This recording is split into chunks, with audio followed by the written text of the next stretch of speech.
एको रसिया रामचरित्र सुने वे को रसिया।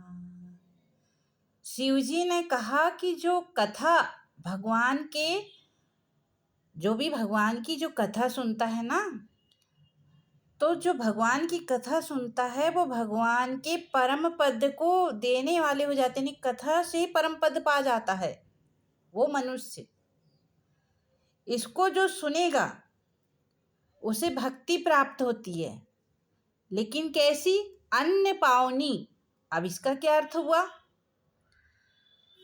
कि भक्ति तक हम नहीं जाते, भक्ति हमारे पास आ जाती है।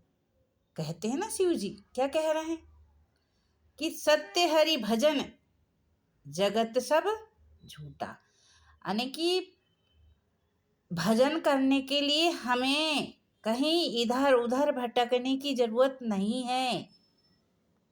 कहीं भी किया जा सकता है ना भजन, तो चाहे घर पे कर लो भजन, अपन जहाँ है वहीं से भजन कर सकते हैं।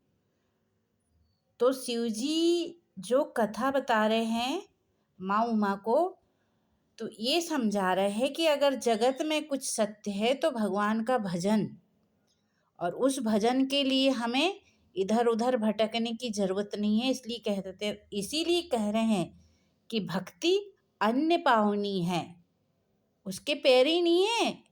अपने को भक्ति तक नहीं जाना पड़ेगा, भक्ति अपने तक आ जाएगी। लेकिन कब?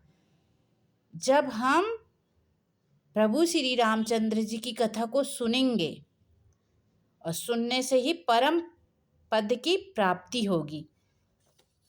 बोलो सियावर रामचंद्र की जय, पवन पुत्र हनुमान की जय।